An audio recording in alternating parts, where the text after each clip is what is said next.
বড় স্বপ্ন নিয়ে ইউটিউব আর ফেসবুকে কাজ শুরু করেছিলাম। চেয়েছিলাম নিজের পরিশ্রমের মাধ্যমে কিছু করতে বা কিছু হতে। কিন্তু কিছু মানুষের আলোচনা সমালোচনা এখন মনটা ভারী করে তুলছে।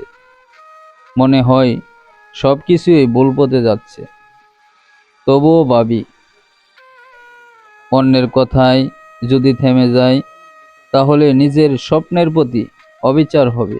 নিজের মনকে বলি, যারা আজ তোমার সমালোচনা করছে তারাই একদিন তোমার সাফল্যের গল্প শুনবে। পৃথিবীতে কেউই একদিনে বড় হয়নি, সবাইকে পেরোতে হয়েছে হাসি, খোঁচা, কটুকতা আর অবহেলার পাহাড়।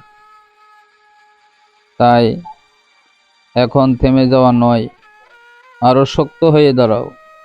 সময় একদিন প্রমাণ করবে তুমি ভুল ছিলে না, তুমিই ছিলে সঠিক।